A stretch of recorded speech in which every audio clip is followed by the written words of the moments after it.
E aí, pessoal? Vamos começar com dúvidas. Como é que vocês estão?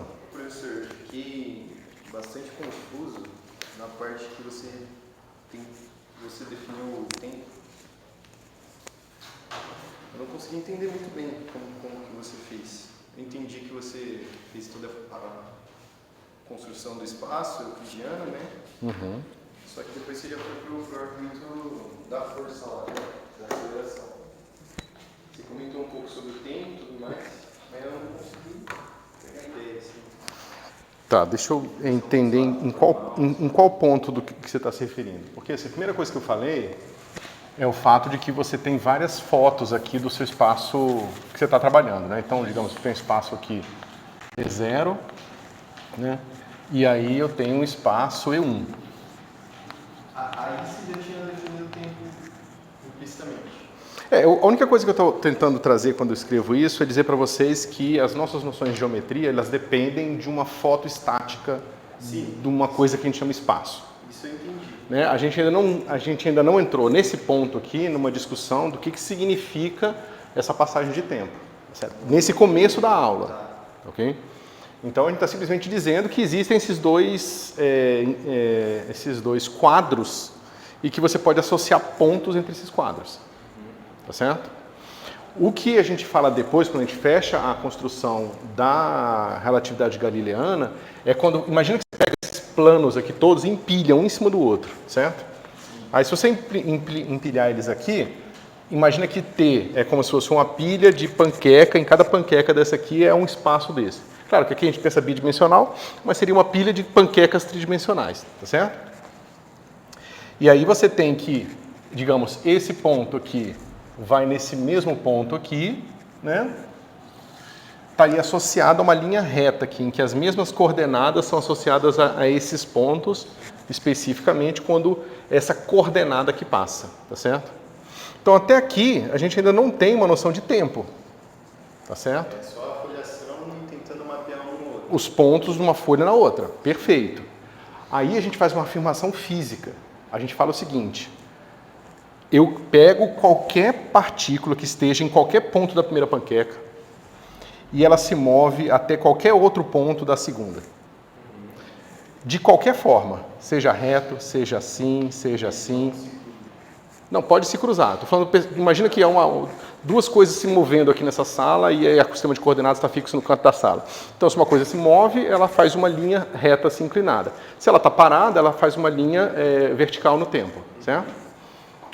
A afirmação física, o tempo absoluto do Newton é dizer, se eu peguei essa partícula e amarrei nela um relógio, se eu peguei nessa aqui eu amarrei um relógio, nessa aqui eu amarrei um relógio, nessa aqui eu amarrei um relógio, ou seja, em cada uma dessas partículas eu amarro um relógio e sincronizo que aqui ele é zero. A afirmação do tempo absoluto de Newton é, quando eu chegar nessa folha, todos eles vão medir T1.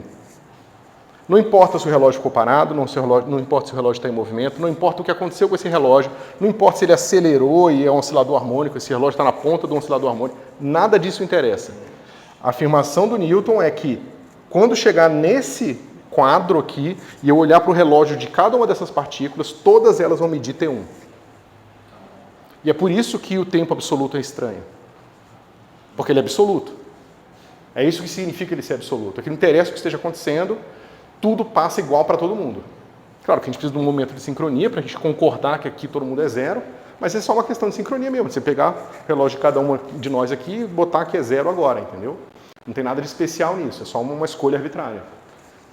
Porque se eu sei o relógio de todo mundo aqui, basta eu pegar a diferença de T's que eu tenho a mesma coisa. A diferença é sempre a mesma. Seria uma afirmação mais genérica, certo? E esse é o tempo absoluto de Newton, tá certo? Não só ele é absoluto, mas ele é homogêneo. Eu não digo nada em relação às leis da física, qualquer coisa que possa existir aqui muda, né? Que teria uma natureza diferente em tempos diferentes. Tá certo? E isso fecha a nossa relatividade, porque agora, basicamente, o que eu posso fazer é que eu posso escolher maneiras de conectar essas panquecas, essas folhas de tempo, tá certo? Se eu escolho uma maneira rígida e com uma inclinação constante, eu tenho sempre referenciais inerciais. Se eu pego uma coisa acelerada aqui, aí eu tenho um referencial não inercial, que a gente viu, que vai ter um M1, né? Esse cara aqui são os caras que têm M1. Se eu tenho uma coisa assim, vai ter M2. Se ele tem M2, já é um referencial não inercial e as leis de Newton não são iguais. Tá certo? São, em natureza, as mesmas leis, mas expressamente a expressão matemática muda porque aparece uma, entre aspas, força devido a você estar com esse mapa não trivial aqui. Aí você pode se perguntar, quais são as transformações que deixam as leis de Newton invariantes, né? Ou covariantes, seria a maneira mais precisa de dizer, aí você descobre que são essas mudanças rígidas, que seriam os 3 boosts, são as rotações, que mudam os vetores, mas mudam de uma maneira previsível, né? Porque você mudou basicamente o seu sistema de coordenadas. Translação do sistema de coordenadas e translação no tempo. Isso te dá 10 parâmetros, isso é o grupo de Galileu. Tá certo? Então, eram essas as ideias que eu queria passar para vocês. Daí, fechando tudo isso, a gente tem o espaço-tempo de Galileu. Isso. Isso aqui que eu tentei fazer aqui em sumário para vocês é a descrição do espaço-tempo de Galileu, digamos assim.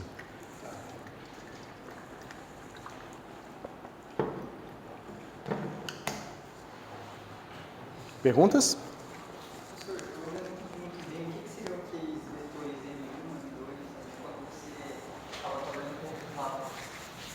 Então, imagina que eu posso pegar, né, esses caras aqui, ó. Então, veja, eu tenho uma curva que sai daqui e vem até aqui, que vai dizer que este ponto é este ponto, tá certo? Se essa minha curva ela tem uma velocidade m1 igual a zero, uma aceleração m2 igual a zero, uma aceleração uma velocidade derivada da terceira igual a zero, assim por diante, basicamente o que você tem é que essa curva é dada por isso aqui. Tá certo? Se você pega uma curva que tem uma inclinação constante aqui, ó, basicamente ela vai ter m1 diferente de zero, porque lembra, aquele cara T, ele está transladando um cara que estava aqui de volta para alguma coisa, né? Esse cara pertence ao nosso E0. Então ele está trazendo daqui para cá, tá certo? Ou de baixo para cima. Eu construí assim porque é mais conveniente para fazer a derivada, mas assim, de uma maneira, se a gente quisesse pensar numa maneira de propagar no tempo, a gente faria o cara com o sinal trocado aqui para ele trazer daqui, ele levar daqui para cá, tá certo? Mas é só uma questão de conveniência. Então você pensa o seguinte, bom, esse cara pode ser uma função do tempo, mas ele pode ser um ponto qualquer, ou seja, esse cara, ele pega um ponto qualquer em E1, em ET, tá certo? E leva em E1, E0, certo? Se esse mapa é contínuo em T, significa que eu posso ir variando T devagarzinho e esse cara vai se movendo aqui. Se ele tem um M1 diferente de zero, ele vai ter uma inclinaçãozinha assim. Se ele tem um M2 diferente de zero, lembra, o M2 vem com T quadrado sobre 2. Então ele vai ter uma curvinha assim. Então, basicamente, esses caras eles vão ser os vetores tangentes a uma curva. Então, toda vez que você tem um campo vetorial, você pode definir, a partir do campo vetorial, um fluxo de curvas cujas tangentes das curvas acompanham o valor do campo vetorial. Então, digamos que eu tenho uma curva x de t, certo? Essa curva, ela tem uma velocidade, x ponto, de t, e eu tenho um campo vetorial, v, que está definido para pontos do espaço. Então, isso aqui é uma que acompanha, ou seja, esse campo vetorial é assim. Eu pego um campo aqui, todo ponto do espaço ele me define um vetor, certo? Isso é um campo vetorial. Em cada pontinho do espaço eu vou botando um vetor. Aí eu pego um ponto inicial e faço o seguinte, eu quero pegar uma curva que se move a partir desse ponto, mas que tem a tangente igual ao campo vetorial. Então você vê que a curva tem que se mover aqui, nessa direção, porque senão a tangente não ia coincidir com o campo vetorial. Essa afirmação aqui, que é basicamente as leis de Newton, isso aqui, as leis de Newton, isso aqui, olha Lagrange dá isso aqui, tudo que a gente faz em física é isso aqui. Mas aqui está a inversão de primeira ordem, você pode transformar isso numa equação de segunda ordem, terceira ordem, dependendo da dimensionalidade do problema. Certo? Então, basicamente, você está encontrando essas curvas que acompanham o campo vetorial. O diffeomorfismo que eu estava descrevendo por M aqui, ele é basicamente esse campo vetorial Só que como ele está definido no tempo, ele tem derivadas, por isso que tem M1, M2, M3. Seriam tipo as derivadas de Lie enésimas do campo vetorial, entendeu? Em relação ao campo vetorial. Mas tipo, o oscilador harmônico teria alguma M3 diferente de zero? Teria. Mas isso não daria quando a gente tentou, você colocou que ia para zero, delta T lá? Que aí... Não. Se você pegar um oscilador harmônico, pegar um referencial que segue o movimento do oscilador harmônico, isso vai dar para você uma lei de Newton que vai mudar por um termo de derivada segunda que vem da aceleração desse referencial. Mas uma curva que siga isso pode ter derivada terceira diferente de zero. Entendeu a diferença?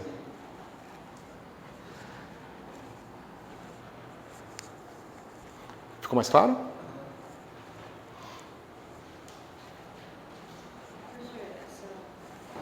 Transformação que você foi uma transformação de Fourier no final da... Isso, uma série de Fourier, exatamente. Né? Se tem uma função que está definida entre menos L e L, você pode expressar ela como uma série de Fourier e não como uma transformada de Fourier. Isso é bastante importante, a diferença entre os dois. Né? Um é contínuo e outro é discreto, mas a diferença é mais importante que isso.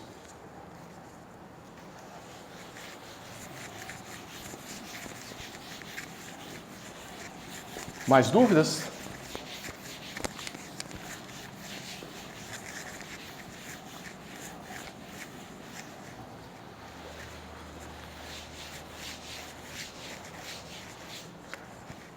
Não?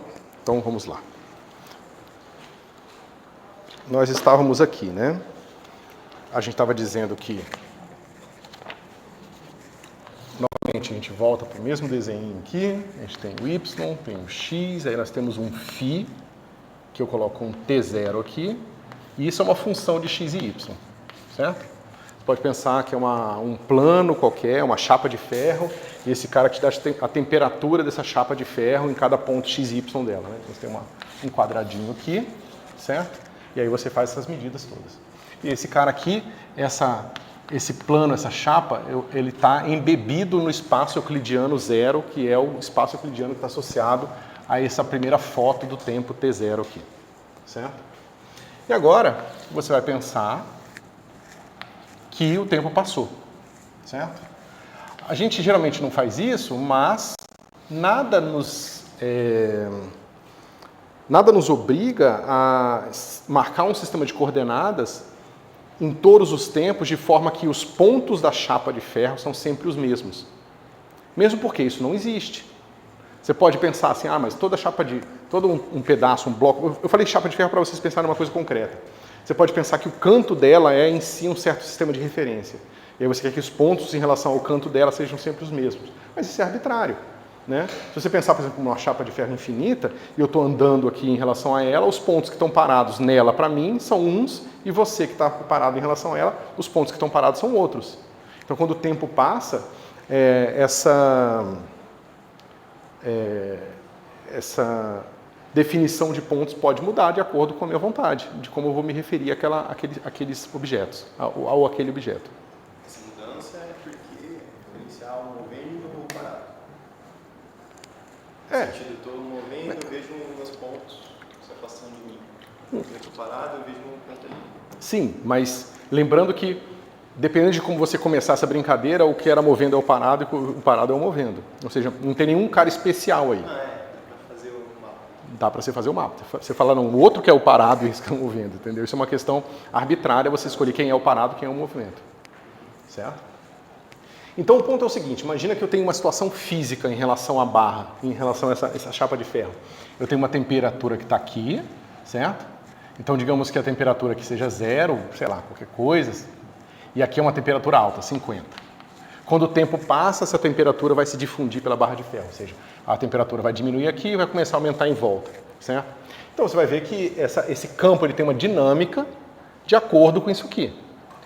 Agora, se eu tiver um referencial em movimento, essa temperatura que, digamos, aumentou daqui para cá, expandiu um pouco aqui, ou seja, aqui baixou para 40 e aqui agora ficou a 10, certo? Essa temperatura que ficou desse jeito agora aqui, precisa, para eu me referir a ela, coordenadas. Agora, no sistema de referência que eu estou parado em relação a essa barra, eu vou simplesmente dizer que a temperatura fez isso aqui. Mas no sistema de referência em movimento, eu estou falando que esse borrão de temperatura se moveu também para a direita. Então eu tenho uma propagação da temperatura para a direita e para a esquerda, por causa do meu movimento. Novamente, aqui é um exemplo que eu estou falando uma barra de ferro. E aí com um pedaço de metal. Como o pedaço de metal em si tem uma origem natural, que seria um canto dela, isso aqui parece um tanto arbitrário. Mas quando você trabalhar com teoria de campos, quando vocês pegarem o campo eletromagnético, o campo eletromagnético em si é essa barra. Só que ele não tem canto.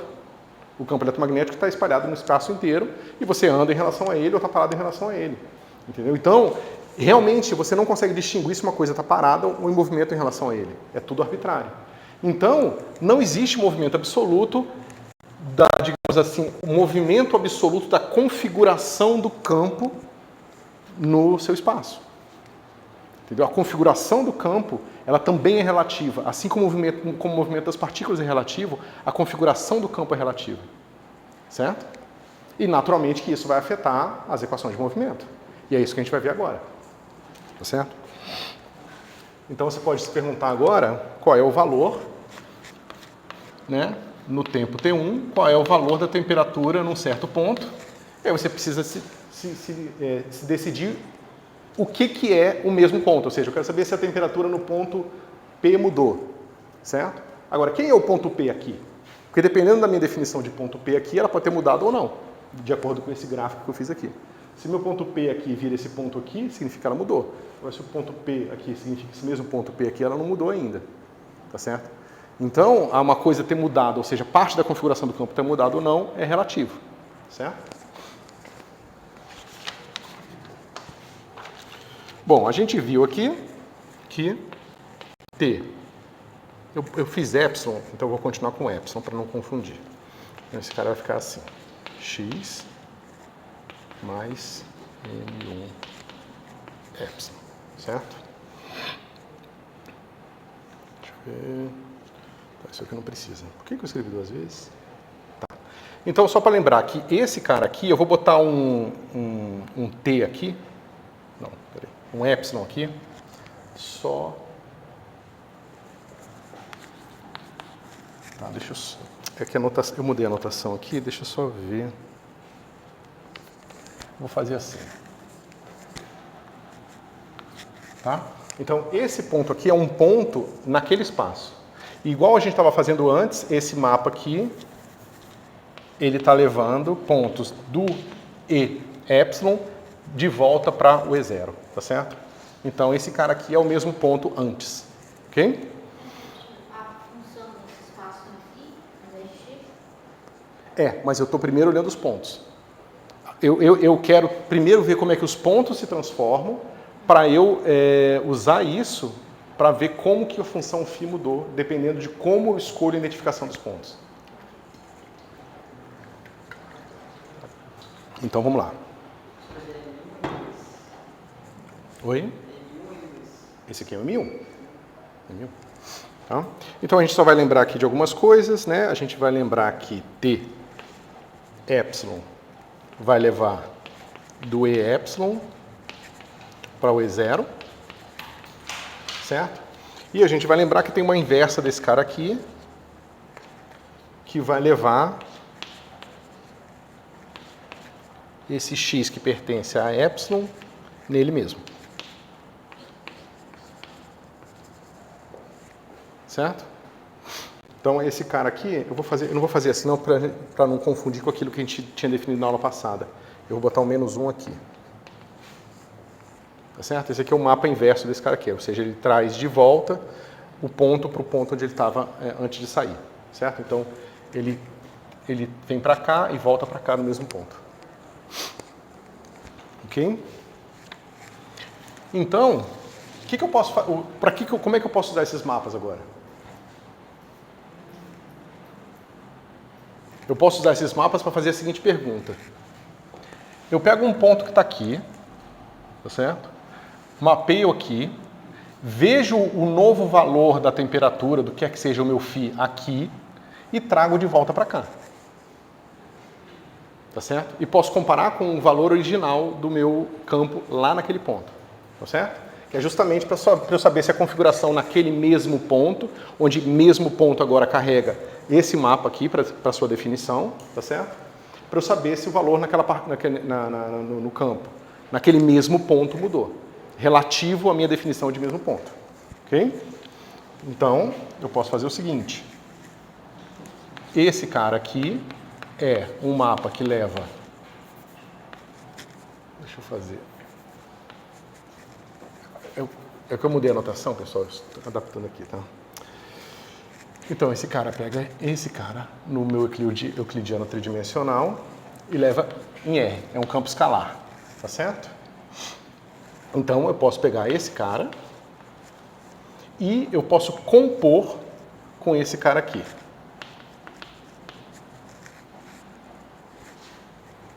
Certo? O que isso aqui faz pra gente?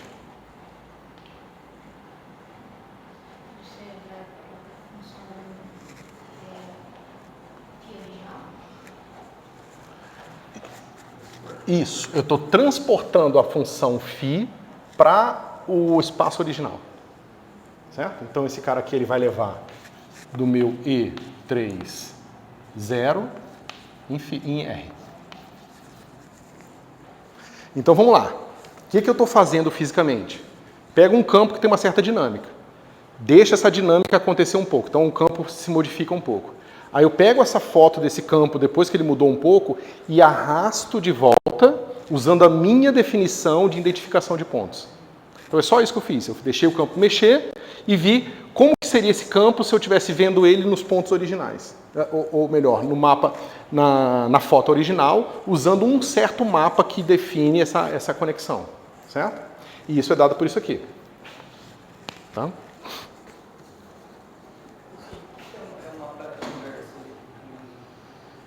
O mapa inverso é o seguinte, ó. Esse cara aqui, lembra, o nosso T, epsilon, ele traz daqui para cá. Esse que traz daqui para cá, que é a inversa desse, chamei de -1. Tem que ser com a inversa, porque é a inversa que traz... Isso, peraí. Isso, porque é aquela mesma coisa do push forward e pull back. Aqui ele está levando um ponto daqui para cá, certo? Então, se eu pego um ponto e trago aqui, eu posso pegar uma função que habita aqui e fingir que ela mora aqui. Como é que eu faço isso? Eu pego o ponto que eu estou aqui, levo ele para cá e vejo qual o valor dessa função no ponto que foi levado. Que é basicamente isso aqui. Tá certo? É um pouco embolado mas assim, vocês podem se acostumar com essa ideia.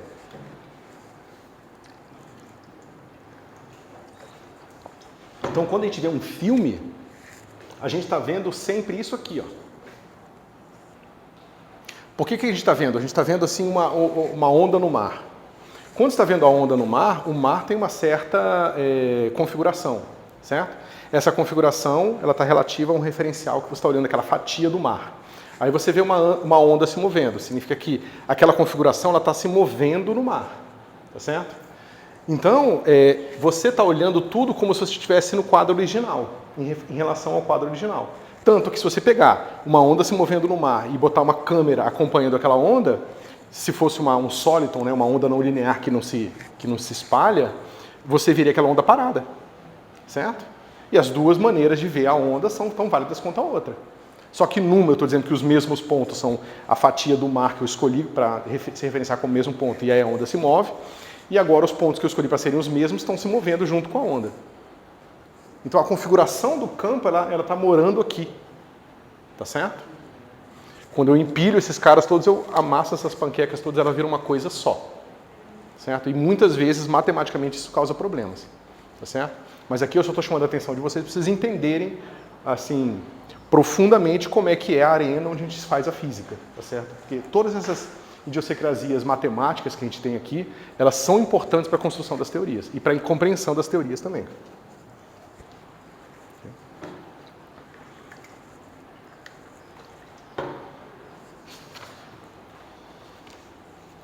Então, eu posso fazer o seguinte.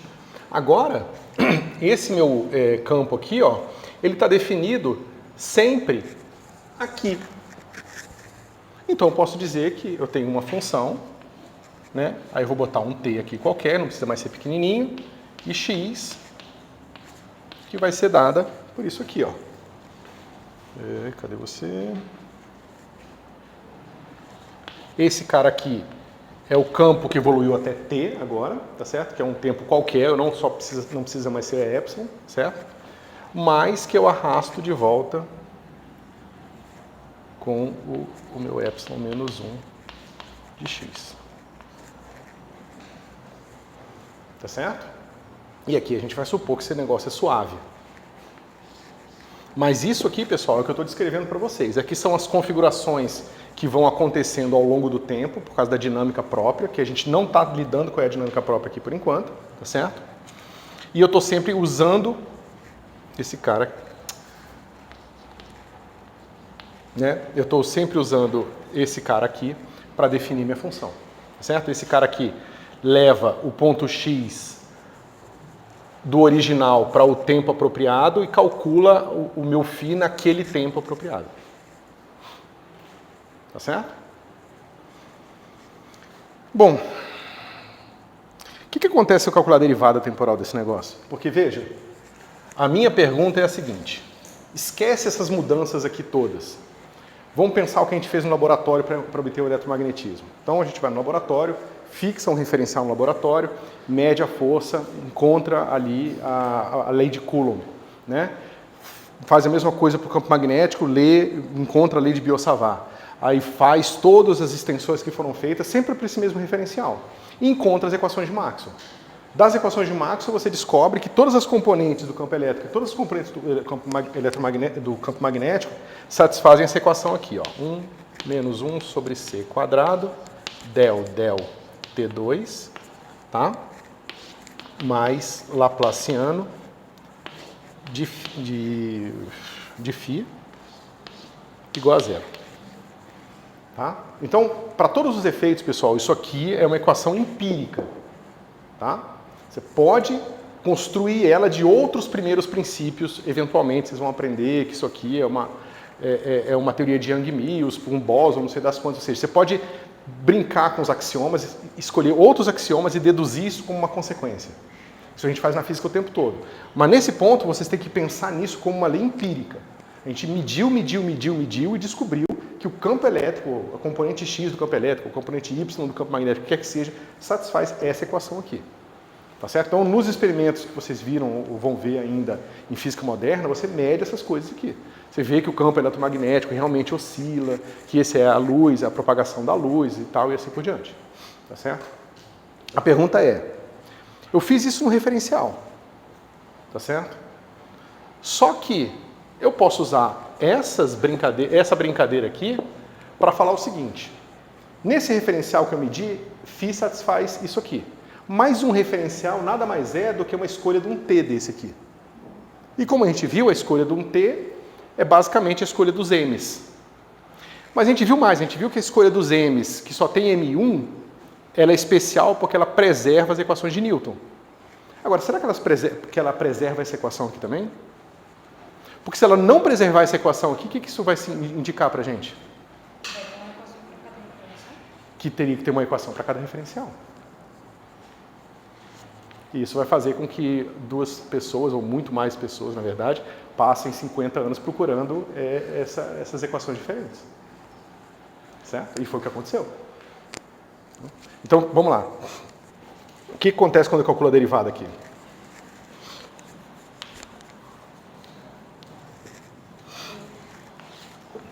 Vou botar assim. Né? Deixa eu fazer a anotação direitinho para não confundir. Então, essa equação ela depende da gente calcular isso aqui, dφ dt. É claro que a gente vai precisar a derivada segunda, tá? Mas isso aqui é o começo da brincadeira.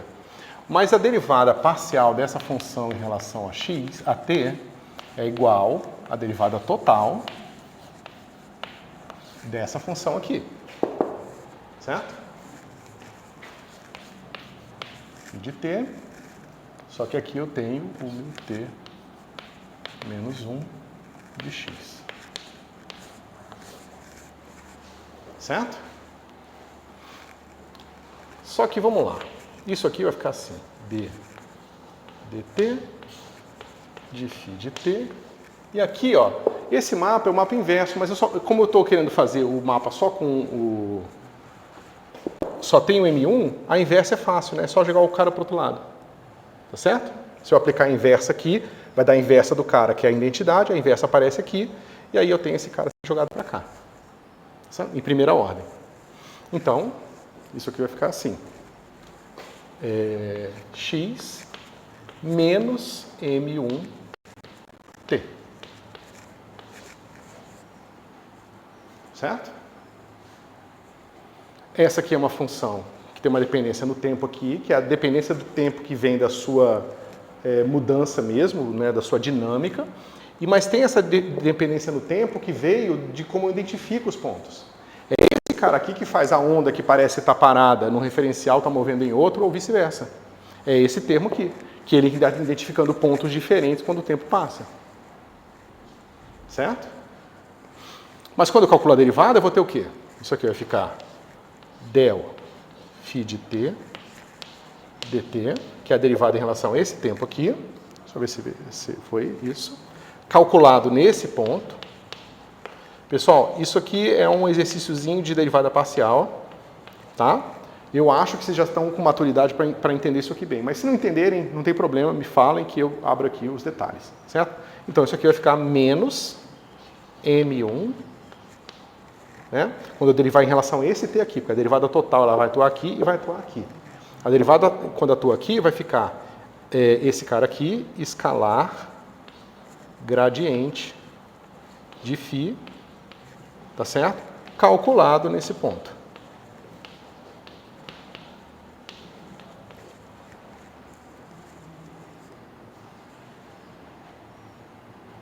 É fácil de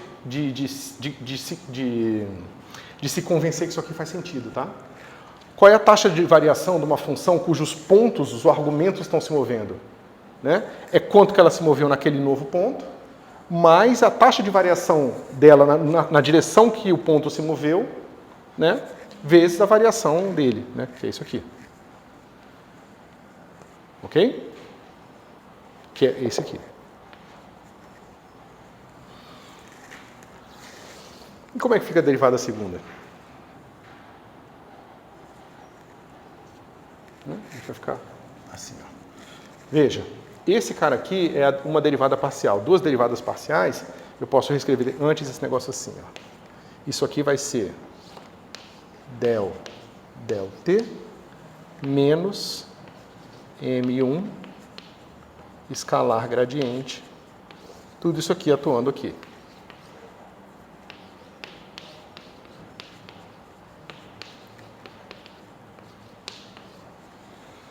Certo? Eu só botei os operadores em evidência. Então, a minha equação, essa equação aqui, ó, para esse φ com esse mapa específico dele, né, vai ser dada assim. Menos 1 sobre c quadrado, d2 dt2, certo? Deixa eu só ver como é que eu fiz isso aqui, tá? Mais nabla. Se vocês ficarem com dúvidas aqui, vocês falem, tá? Menos 1 sobre c quadrado M1 escalar nabla ao quadrado mais 2 vezes M1 sobre c nabla ddt.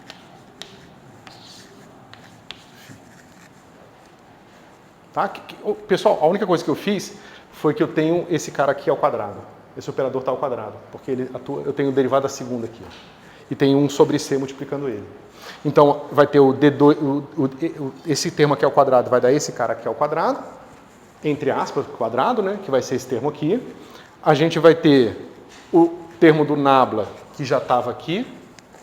Tá? Eu só copiei ele. Esse termo aqui nada mais é do que esse termo original aqui, certo? Aí a gente vai ter esse cara ao quadrado, que é isso aqui, tá certo? E a gente vai ter o termo cruzado, menos 2 vezes esse, que é esse termo aqui. Tá? Aí o sinal de menos é porque tinha menos 1 sobre c quadrado, então vai ficar assim. Senhor, 1 sobre C quadrado ali para adimensionar? Pera. Oi? 1 sobre C ao quadrado. Ele veio de onde? Ele veio daqui. Ah, tá. Mas é assim, é bom, para ficar na mesma dimensão. Né? Se a gente usasse uma coordenada de tempo com unidades de distância, que é uma coisa que a gente faz normalmente, aí ia sumir. Mas aqui é importante que apareça. Certo? Por que é importante que apareça? Porque, primeiro, você vai ver o seguinte, então um referencial, se num certo referencial eu meço essa equação aqui, significa que num outro referencial em movimento, eu teria que medir essa equação aqui. Certo? Mas qual é a dificuldade de medir essa equação? É isso aqui, ó. Basicamente, esse pedaço da equação vai depender de M1 sobre C. Se você pensar no módulo, né? Isso aqui vai ser módulo de M1 sobre C. Se isso aqui for muito menor do que 1, então eu não meço nem esse cara aqui, nem esse cara aqui. Se a velocidade da luz for grande, que é uma coisa que a gente mede nas equações de Maxwell, ou seja, na equação de Maxwell, esse cara aqui, vocês lembram, né? Que isso aqui é 1 sobre ε0 ao quadrado, μ0 ao quadrado, que é a permeabilidade e a permissividade do vácuo. Tá certo? Então a gente mede esses números, a gente encontra aquele número enorme para a velocidade da luz. Então a gente já vê que se a gente quer medir a presença desses dois operadores aqui na nossa equação, nós vamos precisar de experimentos bem precisos. Porque senão a gente não vai conseguir medir uma coisa que é uma velocidade terrena dividido por 10 à oitava. Tá certo? E foi o que foi feito. Michelson e Morley tentavam encontrar esse negócio aqui. Tá certo? A Terra gira, então se existe um referencial com uma certa velocidade especial, a gente pode estar alinhado com ele num certo momento, mas no outro momento a gente vai estar exatamente contra-alinhado a ele, vai ter o máximo dessa velocidade aqui. Tá certo? Então se você fizer medidas de qualquer coisa com um experimento que gira e em posições diferentes do planeta, em momentos diferentes da rotação em torno do Sol, eventualmente a gente iria encontrar alguma coisa ali. Basta que você meça essa velocidade m aqui, você faz a previsão teórica, porque veja, isso aqui é um modelo teórico, tá certo? Então você pode fazer a previsão de um observável que vai ser proporcional a esse negócio aqui. E eles procuraram. E não encontraram, e melhoraram o experimento, porque tinha que melhorar a razão sinal-ruído para ter certeza que aquele termo não existia, para você conseguir excluir experimentalmente, né, a probabilidade daquele termo existir, mas você não ter medido e assim por diante. E aí conclui-se que não, na verdade, aparentemente esse termo não existe.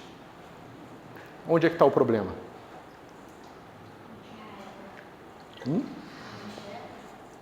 Isso. Nessa mesma época, criou-se um infinito de teorias de éter tentando consertar isso aqui.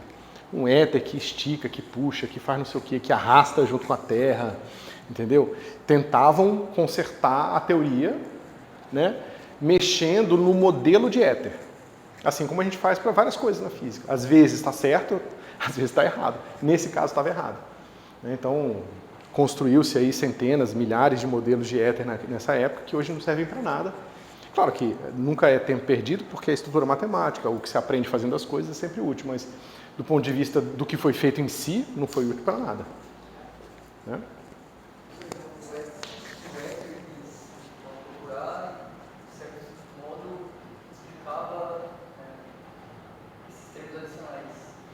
Porque, veja, o que está subentendido aqui é que se isso aqui é verdade, tá? Isso aqui parece o efeito de você estar em movimento em relação a um fluido. Tá certo? Se o fluido está parado, você vai ter esse tipo de coisa aqui. Porque esse cara aqui é a velocidade de propagação de um fônon num fluido, por exemplo, ou numa estrutura cristalina. Então você mediria isso aqui. Tá certo? Então isso aqui vem atrelada à modelagem filosófica, digamos assim, de que o campo eletromagnético, na verdade, era a vibração de uma outra coisa. Tá certo? Quando Einstein fala, não, na verdade, essa equação ela é certa em todos os referenciais e o que está errado é a nossa maneira de construir referenciais, ele está tirando a necessidade de que o campo eletromagnético seja a vibração de alguma coisa. O campo eletromagnético ele volta a ter um patamar de estrutura, de entidade física em si. Não é porque você pode falar, mas a onda do mar existe? Não, quem existe é o mar, é a água do mar, né? Então, a onda do mar é um fenômeno, é uma configuração daquilo, né? Então, as ondas eletromagnéticas, ela depois de Einstein, elas não precisam ser mais uma configuração especial de alguma coisa.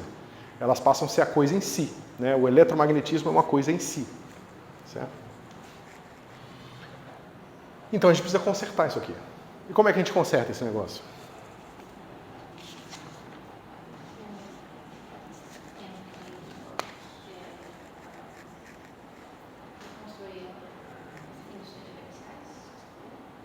Exatamente.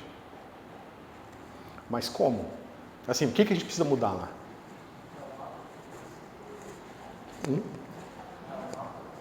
Mudar o mapa. Exatamente. E o que é a peça fundamental dessa mudança?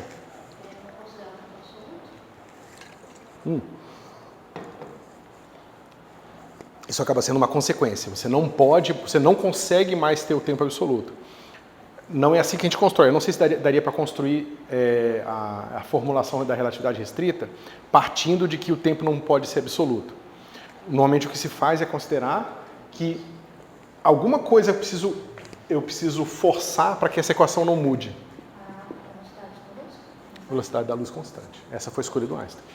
Então ele percebeu, fazendo aqueles famosos experimentos mentais, que se ele cria um sistema de referência baseado na luz ter sempre a mesma velocidade em todos os referenciais, porque é isso que essas equações estão dizendo para a gente. Se isso aqui é falso, isso aqui está dizendo para a gente que o fenômeno eletromagnético vai sempre satisfazer essa equação aqui. Mas o fenômeno eletromagnético satisfazer essa equação significa que, independente do referencial onde eu estou, eu vou sempre ver a onda eletromagnética se movendo à velocidade c. Seja eu que estou parado ou uma outra pessoa que está em movimento, os dois têm que ver aquilo se movendo com velocidade c, o que é bastante estranho, porque vai contra a nossa intuição total de adição de velocidade. Como é que pode? Tudo que a gente viu é o contrário disso, como é que esse negócio vai ter essa característica esquisita? E aí o que ele faz? Ele dá um passo bastante matemático e fala, eu vou construir um sistema de coordenadas baseado na luz, porque a única coisa que eu tenho de absoluto é a existência dessa velocidade máxima e imodificável, né? Como é que eu construo um sistema de coordenadas partindo somente disso? Usando essa ideia do radar. Então, o que a gente vai fazer agora, né, no continuação dessa aula, e daqui para frente, é construir essa ideia de radar. Só me lembrar aqui a ordem que eu vou fazer. Tá. Basicamente, o que o radar faz, né? Você pega aqui um instrumento qualquer que lança uma onda, aí tem alguma coisa aqui, essa onda reflete, e aí eu vejo o tempo que voltou, a frequência, e a partir disso aí eu consigo ver a posição desse cara. Certo? Por que é importante usar luz? Porque a gente sabe que a luz é absoluta. Então a gente tem aonde, digamos, ancorar a nossa estrutura matemática para fazer uma construção de sistema de coordenadas. Tá certo? Na minha aula eu faria uma revisão da parte galileana, mas eu fiz ela no começo da aula, então estou na dúvida se eu falo de novo ou não.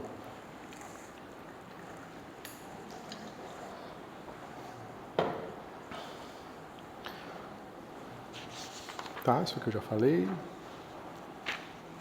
Eu já falei isso de novo. Ok.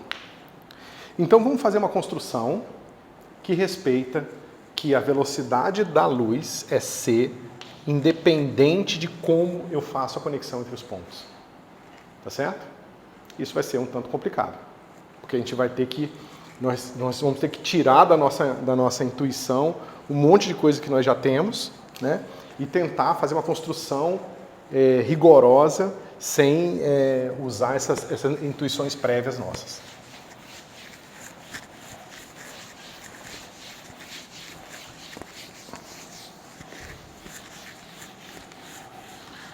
Então vamos começar.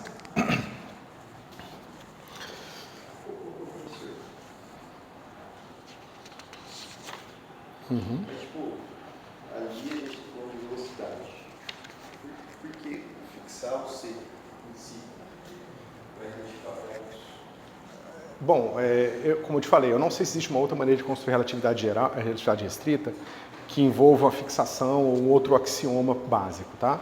Mas o axioma que o Einstein usou para fazer a construção é esse aqui, que vem dessa ideia aqui, ou seja, essa equação é a mesma sempre. Se ela é a mesma sempre, significa que a onda eletromagnética sempre se propaga com essa velocidade. Se isso é verdade, significa que todo mundo tem que concordar com isso, em todos os referenciais.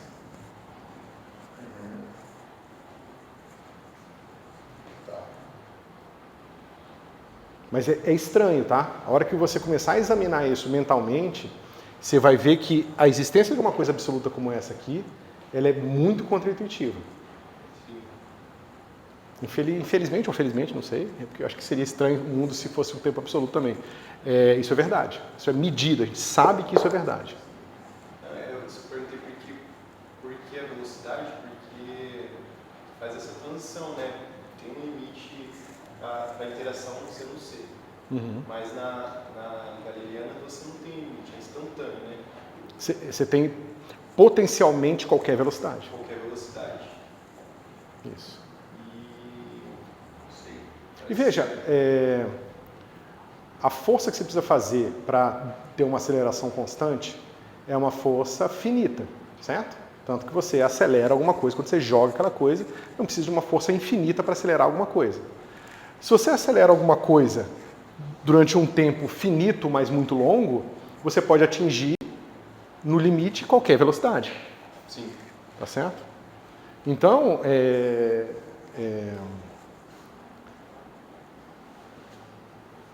em princípio, com uma quantidade de energia finita, você consegue fazer uma inclinação naquele gráfico de espaço-tempo tão inclinada quanto se queira. Ou seja, quão próximo do instantâneo quanto você queira. Entendeu? Contanto que você consiga aplicar essa força finita durante um tempo longo o suficiente. Tá. Então agora que a gente coloca um limite como C, a gente não pode fazer essa... A gente não sabe ainda nada. A gente vai voltar, vai esquecer o que a gente sabe sobre o espaço-tempo, reconstruir tudo e reconstruir a mecânica newtoniana, que não vai ser mais a mecânica newtoniana, vai ser a mecânica relativística, a partir dos axiomas que a gente tem aqui. Sim, mas por exemplo, você estava colocando esse limite como C, agora eu não posso simplesmente passar de qualquer tempo imediatamente. A gente precisa colocar esse limite angular nesse sentido que você fez aí. Que esse ângulo de 45 graus vai ser justamente a velocidade da luz. Mas vamos lá. Então, vamos voltar ao nosso gráfico de espaço-tempo, que, como eu já falei para vocês, eu vou desenhar isso aqui centenas de vezes ainda. Então, tem o T e tem o X aqui. A gente já discutiu as inclinações aqui todas. E a gente vai fazer o seguinte. Independente... Mas se o módulo de M1 sobre C for próximo de 1, eu consigo medir aquela posição? Se ela existisse, sim. Mas não consegue. Ela não existe. Porque essa transformação que eu estou fazendo aqui, ó, essa transformação aqui, ela é errada. Ela não é uma isometria do meu espaço. A gente vai descobrir qual é a transformação certa. E na hora que a gente aplicar a transformação certa, a gente vai fazer essa mesma conta aqui e não vai aparecer nada aqui. Essa equação ela vai ser invariante. Ou covariante, na verdade.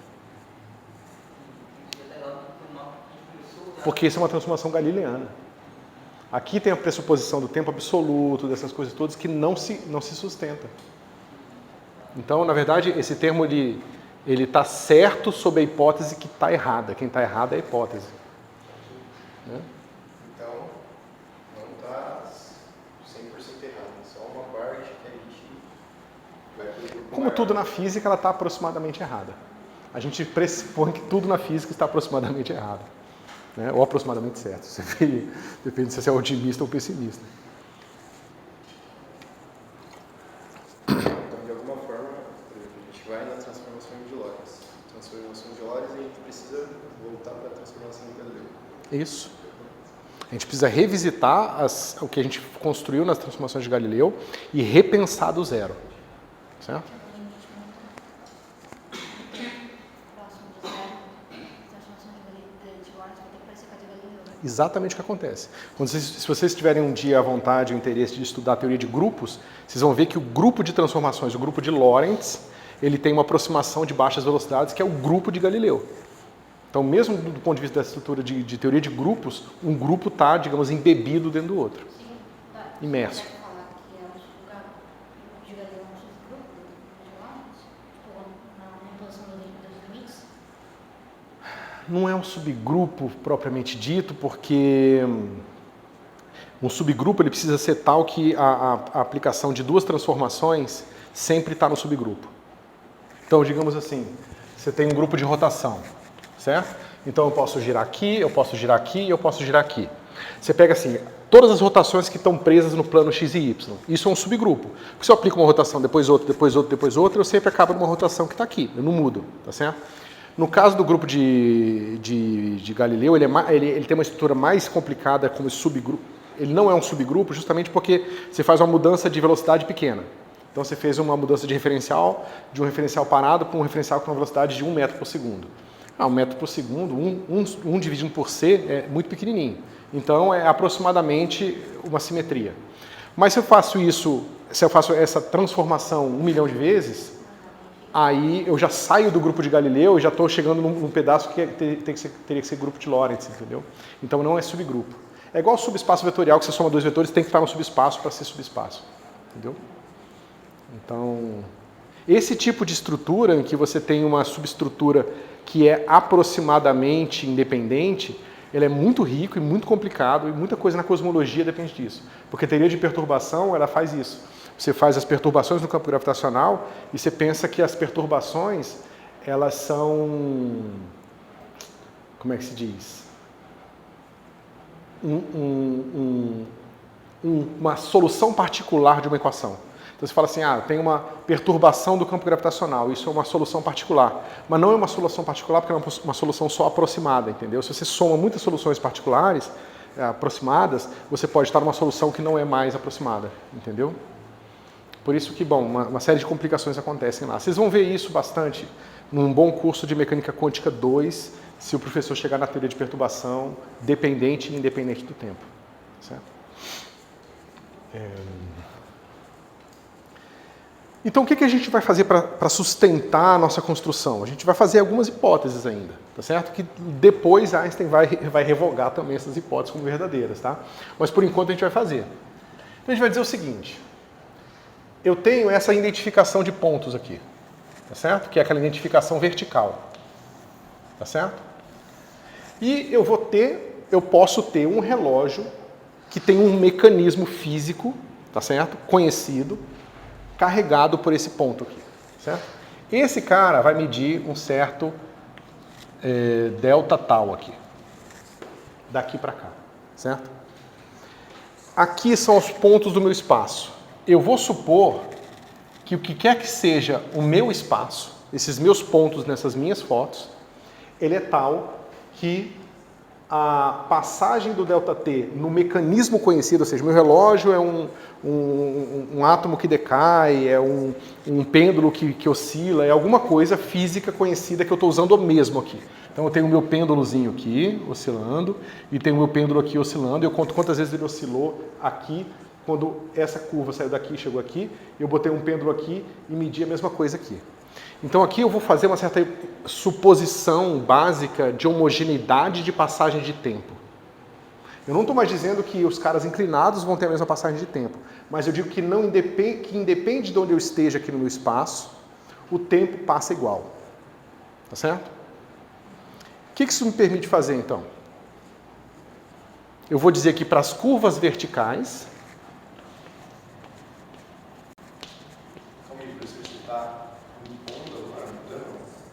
eu estou fazendo uma hipótese. Mas isso já não está. Já estava, eu também fiz ela antes, mas eu não estava chamando a atenção a ela. Aqui eu estou chamando a atenção a ela porque eu já fiz essa hipótese, só que eu fiz uma versão muito mais forte dela antes, que era não importa quem esteja andando aqui ou não, todo mundo mede a mesma quantidade de tempo. Aqui eu só estou dizendo que os objetos que vão ter essas curvas verticais vão sempre medir o mesmo delta tal. Tem uma simultaneidade. Simultaneidade? Eu posso dizer que eles atingem no relógio deles o mesmo valor simultaneamente para esse tempo aqui. Na verdade, eu até gostaria que você nem pensasse assim, porque o que a gente está fazendo aqui é definindo o significado desse número. Eu vou construir o sistema de coordenadas, eu vou construir esse número a partir desses delta tal aqui. Aí eu vou escolher um lugar onde eu vou arbitrariamente dizer que ele é 0 e vou dizer que os valores aqui que eu vou colocar nesse gráfico, esses números aqui, são o número de ticks que deram nesses relógios aqui. E como todos os relógios dão o mesmo número de ticks na hora que eu passo daqui de uma folha para outra, eu posso dar uma noção global de tempo, tá certo? Não é absoluto, mas é global, ok? Então isso aqui acaba de dar significado para a coordenada t. Da mesma forma que quando a gente faz a construção do espaço, a gente dá significado para a coordenada x, medindo quantos, a gente pega um metro, que é o padrão, e vê quantos padrões estão entre um ponto e outro, aqui é a mesma coisa, tá certo? Só que a gente não tem mais a liberdade de dizer o que está acontecendo com o pêndulo que está preso nessa linha aqui. Para fazer isso, a gente vai ter que ser mais cuidadoso, tá certo? Então nós vamos usar o quê? Esse tempo para ser a base da construção do nosso sistema de referência, certo? Como é que a gente usa um número para construir 4 números, né? Que eventualmente a gente precisa do tempo x, y e z. Como é que a gente faz isso?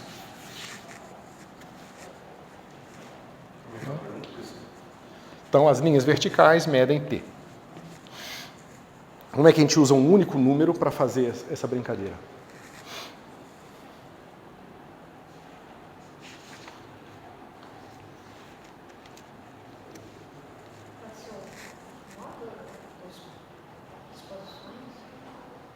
Como o módulo das posições? Que daí você consideraria o x, y. Não, porque a gente ainda não tem o x, y, z. A gente precisa definir o que significa x, y, z usando agora essa coordenada de tempo. O que mais a gente tem aqui disponível? A existência da luz, né? A gente diz que a luz existe e que ela tem uma velocidade constante, independente do referencial.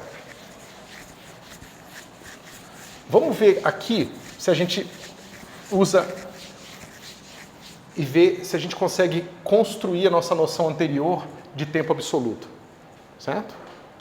Se a gente faz a nossa noção de tempo absoluto, o que vai acontecer aqui? A gente vai pegar e vai fazer o seguinte, deixa eu só ver como que eu vou... Deixa eu desenhar outra aqui, fica mais fácil. Então vai ficar assim. Aqui. Eu tenho uma coisa que vai sair daqui, do ponto A para o ponto B, e aqui. Ok? Quanto que a luz vai se mover se eu tiver parado aqui?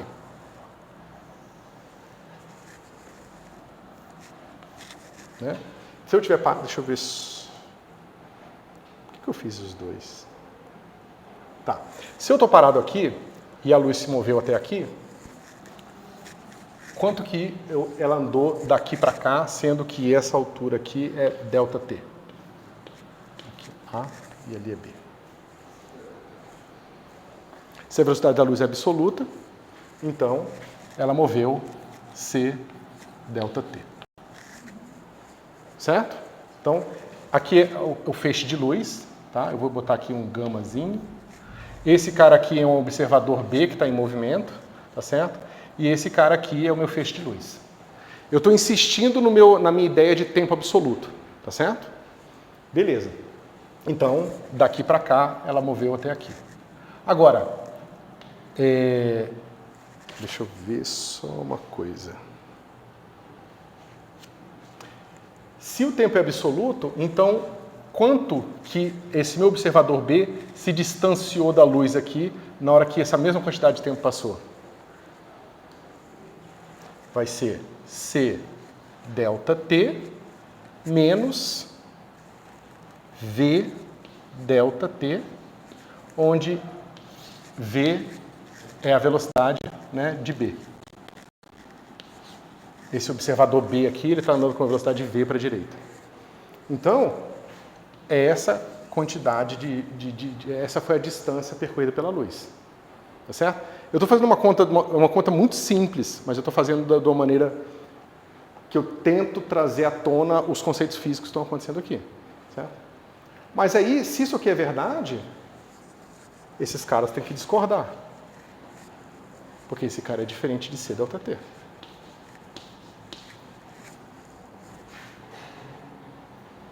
Mas se isso é diferente, significa que ela tem que ter velocidades diferentes.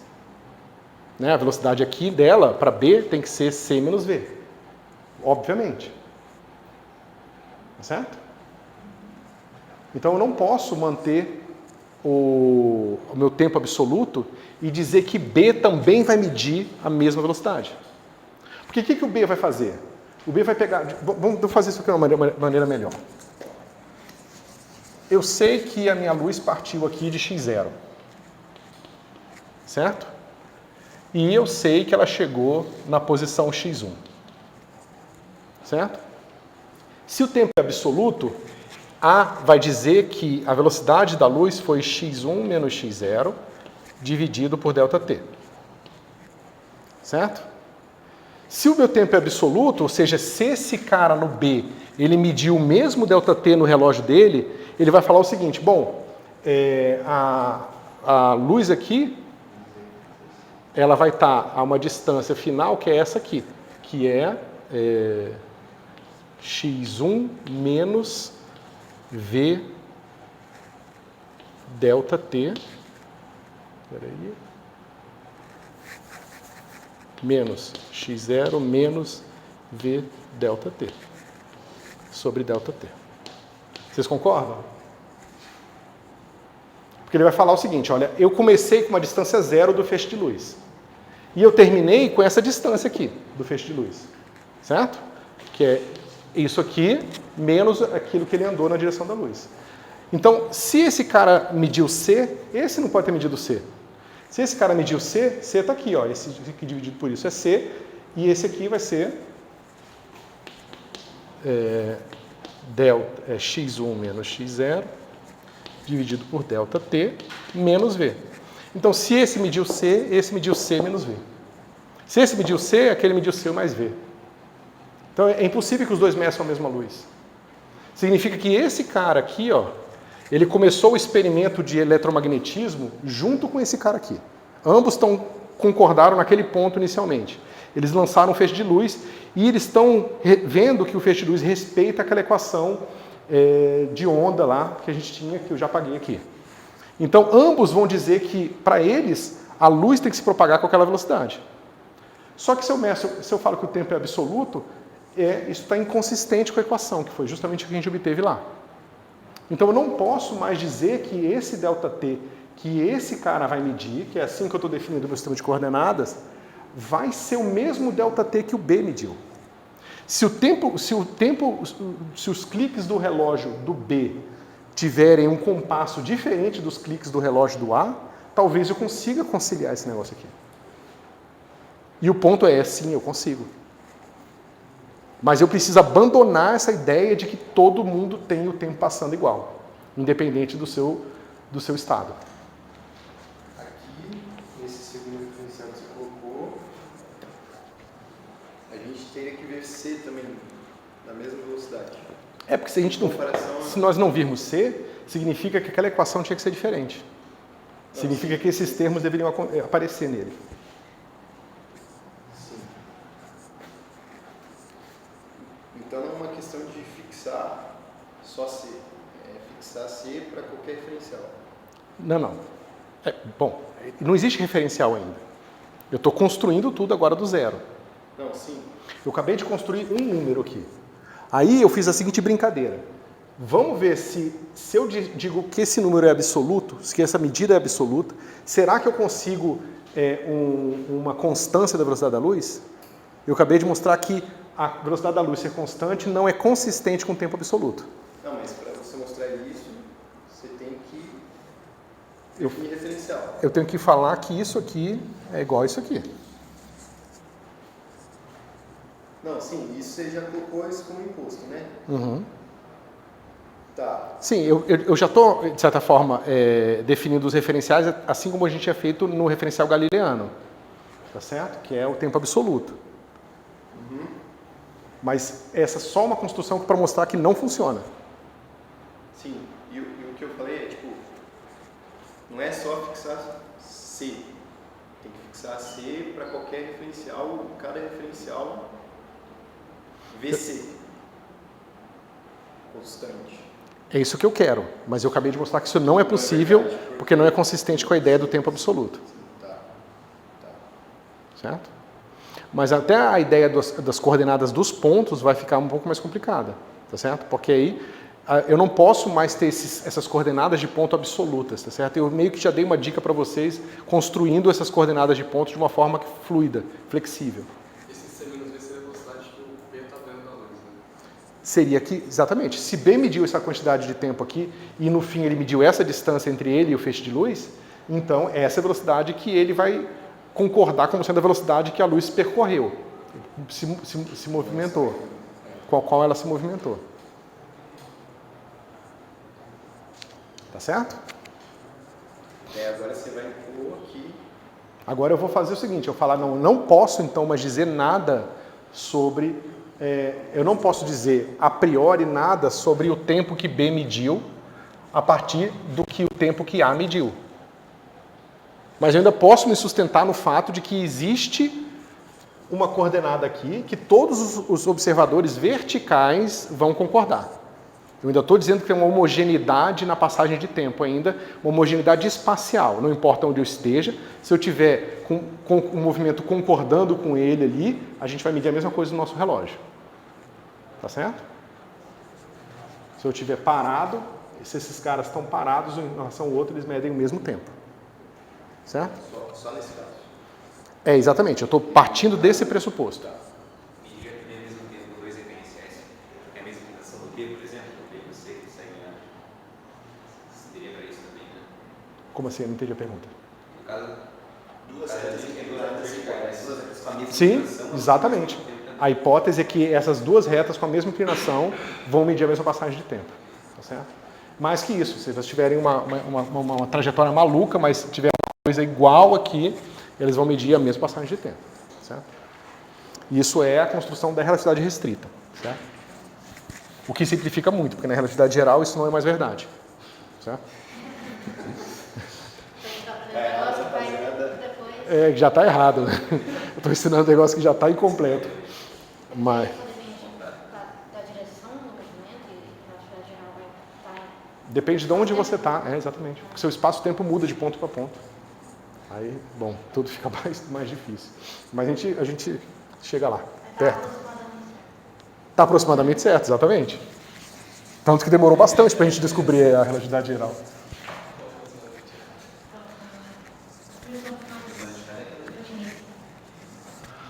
Bom, Se a gente geralmente estiver trabalhando com a velocidade da luz ser uma constante, isso surgiria de alguma maneira se eu dissesse que o tempo ele vai passar de forma diferente para vários referenciais, né? poderia, né? Não é um para um. Não é simplesmente o tempo passa diferente, logo C é constante. Eu suponho, eu nunca fiz essa conta, que existam maneiras complicadas de fazer o tempo passar de forma diferente que não levem à velocidade da luz constante. Então,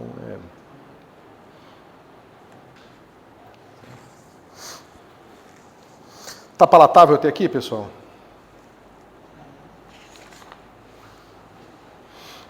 Então vamos lá.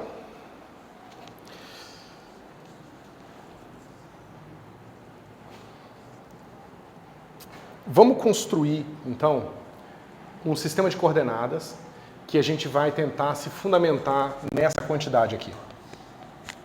Ok?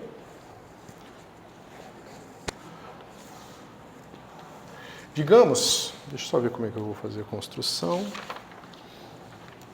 Isso. Eu vou botar um sistema de coordenadas tal e L. Certo? São só dois nomes diferentes, que eu estava chamando de X, eu estou chamando de L, eu estava chamando de tal, eu estou chamando de T, eu estou chamando de tal agora. Tá certo? E então eu vou fazer o seguinte. vou fazer uma série de definições aqui, tá? Eu lancei um feixe de luz, então eu vou começar a construir o meu sistema de referência usando essa noção, tá certo? E os feixes de luz. Então, eu lancei um feixe de luz, eu lancei esse feixe de luz no tempo tal 0, ele vai refletir em alguma coisa, é por isso que a gente chama de radar, tá certo? Ele está funcionando como um radar. Ele refletiu, tá? Um ponto no espaço-tempo eu vou chamar de evento, então ele refletiu num evento, e eu encontrei ele no tempo tal 1. Certo? Se eu quisesse atribuir uma coordenada para esse evento, uma coordenada espacial para esse evento, que coordenada vocês atribuiriam?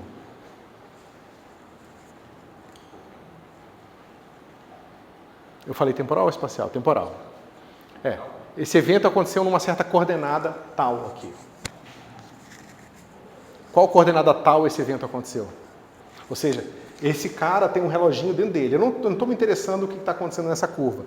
Mas para esse camarada que tem um reloginho dele que passa tal no relógio dele, qual o valor de tal na hora que o evento refletiu? Depende de como você define. Isso aqui é luz, tá? Então, isso aqui tem que ser C.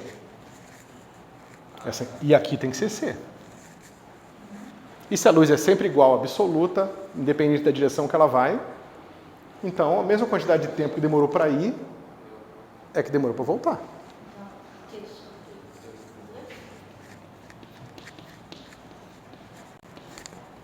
Essa é a coordenada desse evento. Certo? Então, qual é o meu algoritmo? Lanço a luz, ela vai refletir e vai voltar. Eu meço a quantidade de tempo que passou desde que eu lancei até quando eu recebi, né? Pego as duas coordenadas de quando eu lancei e de quando eu recebi, somo e divido por 2.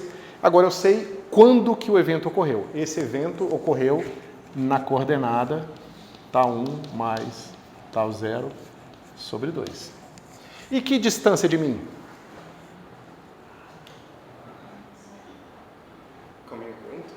E qual é a distância de mim? Eu sou esse cara que está parado aqui, medindo tal no meu relógio.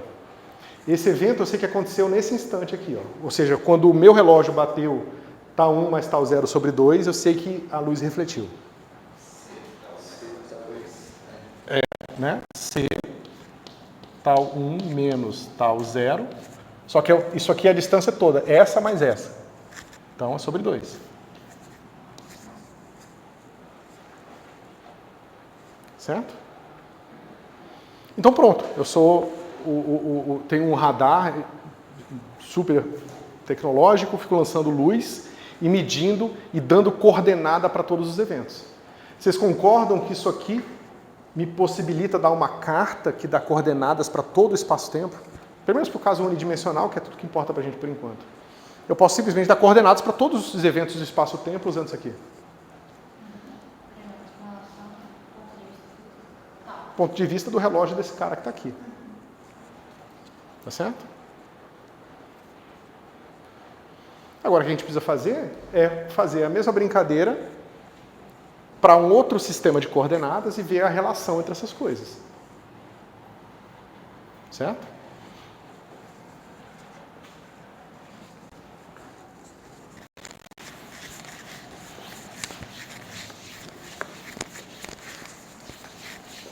Então é uma brincadeira, pessoal. É você tentar jogar um jogo em que você tem um mínimo de definições e você quer construir tudo a partir daquelas pecinhas mínimas ali.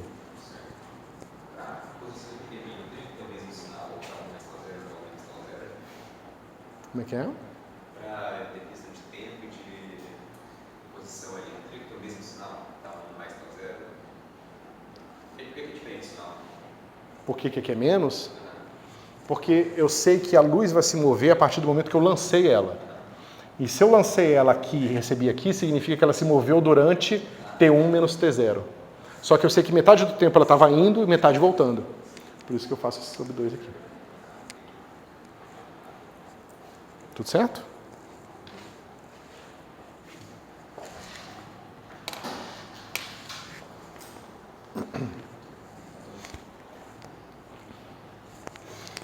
Então, a gente tem aqui, né? Isso aqui vai ser o tempo do evento. tá certo? E eu vou ter aqui a distância do evento, D é C tal 1 menos tal 0 sobre 2. Certo? Aquele cara é minha origem agora, tipo uma origem especial, certo? Uma origem com radar. E agora um sistema de coordenadas qualquer. Porque veja, esse sistema de coordenadas aqui, ele foi construído a partir dessa hipótese aqui, tá certo? Só que agora com tal. Agora, digamos que existam outros observadores que estão concordando, que estão parados uns aos outros, e vão medir coordenada T neles, tá certo? Deixa eu só fazer isso aqui melhor.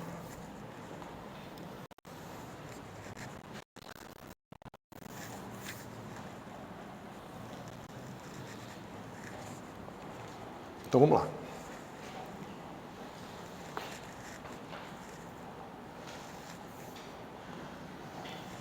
Aqui. Aqui. Tá certo? Esse cara está com velocidade V e esse cara está com velocidade V. Certo? Essas retas estão com a mesma inclinação. Tá?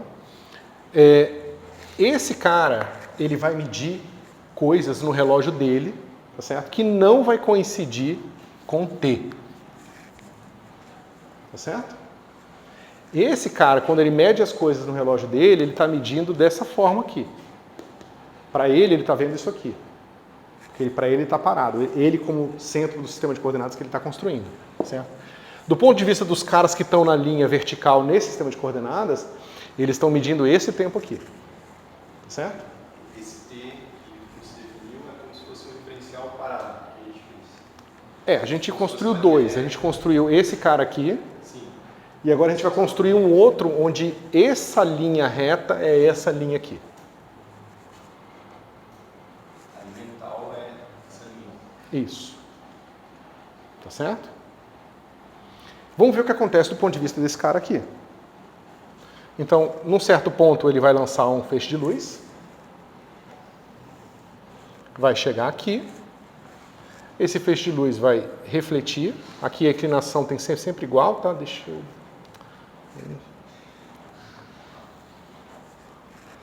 Tá certo? Vai saber se está igual.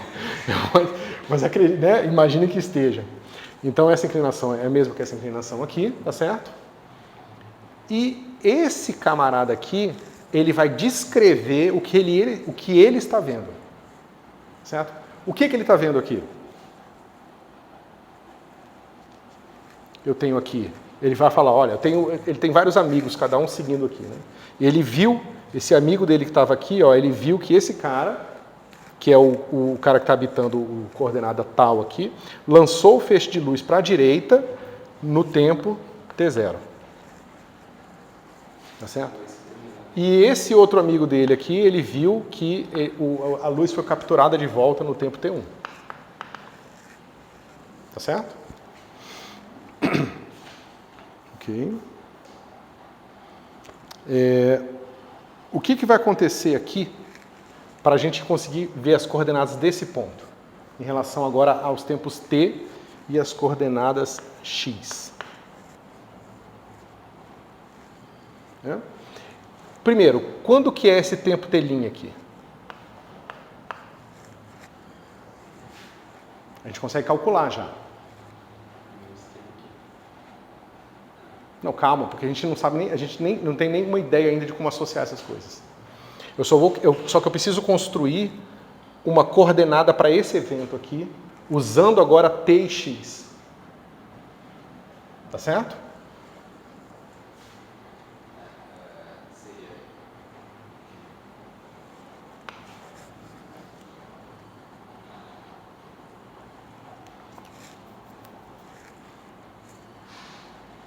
Se isso aqui está andando com a velocidade da luz, então a gente sabe que se t' menos t0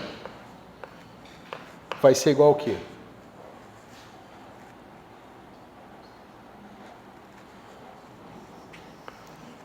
Deixa eu só... Faltou eu marcar uma coisa aqui. A distância entre esses dois caras aqui é d.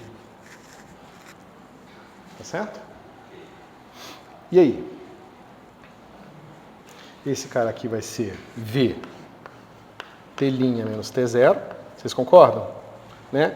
A distância que o feixe de luz andou daqui até aqui é a distância entre esses dois caras, mais o quanto que ele se moveu até aqui. Certo? São mais... Por que eu fiz com D'? Eu acho que para não confundir. Tá. Vou chamar de D' aqui, então vou chamar de D' aqui também. D'. Certo? Nada demais. E para voltar?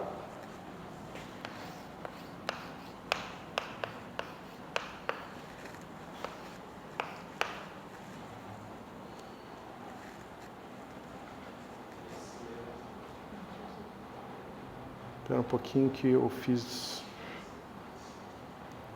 Deixa eu ver... É que eu fiz de um jeito diferente, mas deixa eu ver qual a melhor forma. Ah, não, porque está errado aqui, tá. Então, esse aqui, V, T, T1 menos T', né? Mais D'. Isso aqui está certo?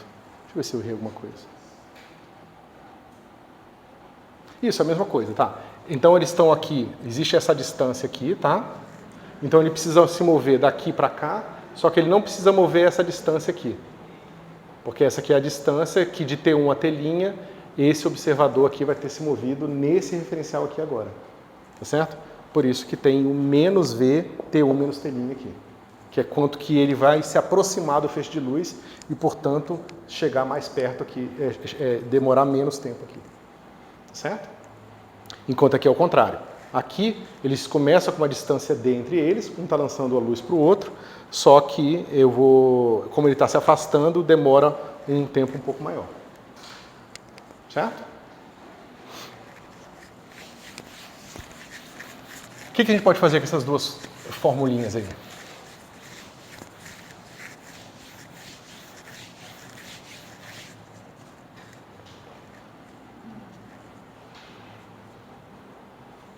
Pode fazer umas continhas aqui, chegar em umas fórmulas que a gente vai ter útil aqui. Então, T' menos T0, né? Eu só passo esse negócio para cá, divido, vai ficar assim. D' dividido por C menos V. Vocês concordam? Espera aí. Isso. Né? Porque passou para cá, C menos V, dividiu, ficou assim. Certo? E eu tenho que T1 menos T' vai ser igual a D' C mais V. Certo? E aí? O que eu posso fazer com isso? Eu posso somar esses dois caras aqui. Se eu somar esses dois caras, isso aqui vai ser anulado. E eu vou ter o seguinte. Vai ficar T1 menos T' mais T' menos T0, que é a soma desses dois caras aqui. Aí eu tiro o mínimo múltiplo comum e vai ficar assim. C menos V, D', que é... Espera um pouquinho. Eu pegar esse com esse cara aqui. C mais V, C menos V, mais o outro. Certo? Bom, esse cara vai embora com esse cara aqui. Isso aqui vai ficar assim. 2C D' e aqui C ao quadrado menos V ao quadrado. Certo? Eu ainda posso escrever isso aqui assim. 2D' sobre C, 1 sobre 1 menos V2 sobre C2. Certo? Eu só multipliquei e dividi por C2 e botei o C2 em evidência e cortei com C de cima. Certo? Vai ficar uma coisa assim. Ok?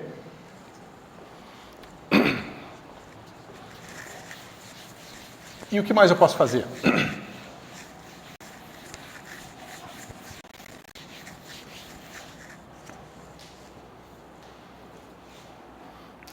Isso está certinho. Ué. Ah, tá. É que na minha conta eu só fiz assim para ficar melhor. Quer ver? Eu fiz C, T1 menos T0. Isso aqui é a distância total percorrida pelo feixe de luz, tá certo? Vai ser dado por quê? 2D' dividido por 1 menos V2 sobre C2. Tá certo? Então essa é a distância medida aqui, usando geometria bastante simples, certo? E se eu subtrair aquelas duas continhas, né? Essas duas equaçõezinhas agora, aqui, se eu subtrair elas, o que eu vou obter?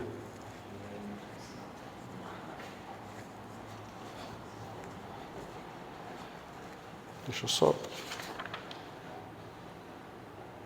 Tá, deixa eu fazer do zero mesmo. Então, se eu subtraio... Só ver se... Tá, isso mesmo. Então, vai ficar assim, ó. C... Deixa eu ver se... É que eu já passei e dividi, tá? Assim, C... T1 menos T' menos C... T' menos T0, certo? Só que agora eu vou subtrair o lado direito. Na hora que eu subtrair o lado direito, vai ficar V, vai ficar T1 mais T0, certo? Espera aí. Ah, não. Quando eu subtrair, vai dar esse menos esse, vai cortar esse cara aqui e vai ficar T1 menos T0, certo? E o D vai embora. Ok? Bom, eu posso reorganizar esse negócio e ficar assim. C, T1, e agora junto com o meu T0, com menos dá mais T0. Esse cara vai ficar menos 2 vezes C, T' igual a V, T1 menos T0. Certo? Se eu não fizer uma besteira, e eu acho que não, a gente pode fazer o seguinte. Eu passo esse negócio para cá e esse para cá. Então, a gente vai ter o seguinte. T' vai ser igual a 1 sobre 2C. C, T1 mais T0, mais V, T1 menos T0.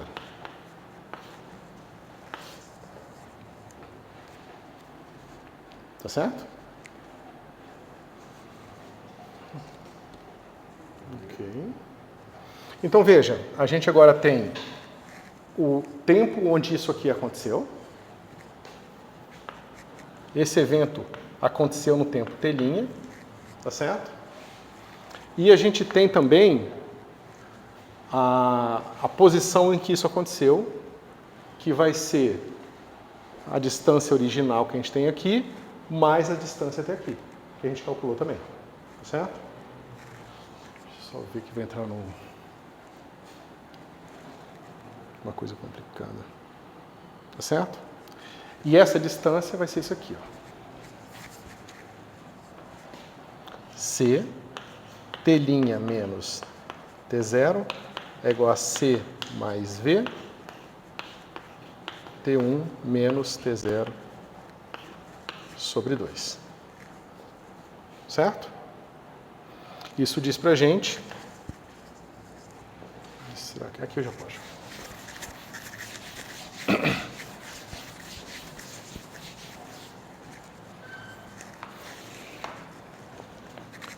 Que x', que é essa coordenada aqui, tá? Essa coordenada aqui, ó, esse cara aconteceu no tempo T', na posição x'. O T' eu já calculei, tá aqui.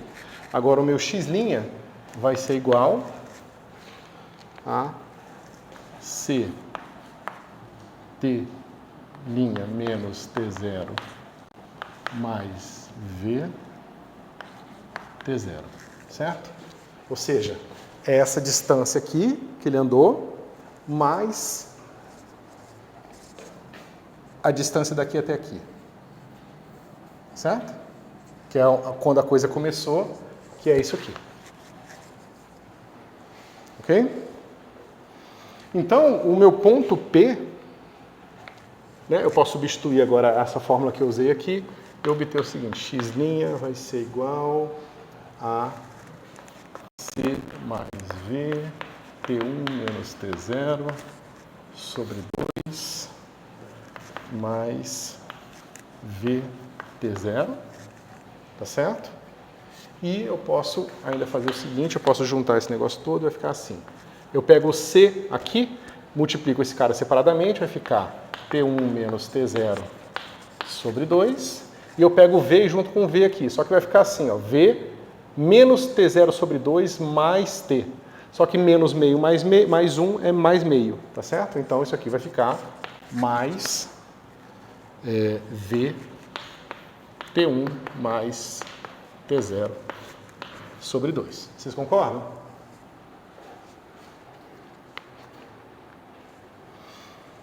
Bom, finalmente, a gente sabe que as coordenadas, então, T', X', que eu vou chamar de ponto P', vão ter as seguintes coordenadas explícitas em termos do que foi medido pelos observadores que medem T.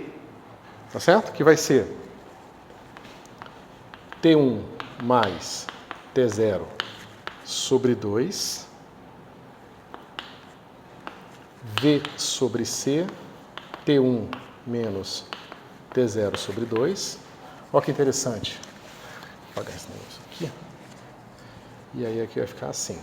Aqui é só porque é tempo, então por isso que está dividido por C, tá? Mas é a mesma coisa que a gente estava fazendo antes. Peraí. Tem essa divisão por C aqui, tá vendo? Que corta aqui. E aí, aqui, depois a gente vai fazer uma coordenada em que as duas, a gente vai construir um sistema de coordenadas em que as duas vão ter as mesmas unidades. Aí vai aparecer a coisa mais homogênea, tá? Aí vai ficar assim, C, T1 menos T0, sobre 2, mais V, T1 mais T0, sobre 2. Certo? São as coordenadas desse evento aqui. Tá? O que a gente tem em mãos agora, então? A gente tem um sistema de radar. A gente usou o sistema de radar num primeiro referencial em que a gente usou o tempo tal dos caras que estão parados para atribuir uma coordenada a um evento. Tá certo? E a gente considera que nesse outro sistema de coordenadas o evento físico é o mesmo evento físico, ou seja, é o momento em que a luz que foi enviada por esse cara refletiu e voltou para ele. Certo? É o evento caracterizado por esse movimento aqui. Então, a gente precisa agora encontrar uma maneira de associar esse cara com a coordenada P que nós tínhamos, que era tal 0 mais tal 1 sobre 2, vírgula, C, tal 1 menos tal 0 sobre 2. Eu preciso de uma transformação de sistema de coordenadas que consiga me associar de forma 1 para 1 essas coordenadas nessas coordenadas aqui. E o que vocês acham que vai emergir disso? As transformações de Lorentz. Agora veja que interessante. Isso vai vir naturalmente, simplesmente da construção através do radar. Então a gente simplesmente coloca que a velocidade da luz é absoluta, igual em todos os referenciais, o que não é uma coisa nem um pouco trivial, pessoal. Porque a gente está dizendo que a quantidade de espaço percorrida numa mesma passagem de tempo num certo relógio é a mesma, independente do movimento que as coisas têm, do movimento que as coisas tenham. Antes a gente dizia que a quantidade de tempo que passava no relógio era igual, independente do movimento que as coisas têm. Ou seja, a gente dizia que o tempo era absoluto. Agora a gente está dizendo que, na verdade, a passagem, né, a quantidade de espaço percorrido por uma certa entidade especial é igual para todos os referenciais. E isso está mudando tudo. Certo? Então a gente precisa agora fazer um mapa entre essas duas coisas. Tá certo? E aí a gente faz esse mapa na aula que vem, onde a gente introduz, então, as transformações de Lorentz. Tá certo? Vai vir com uma cara um pouco diferente, mas a gente massageia até chegar nas transformações de Lorentz mesmo.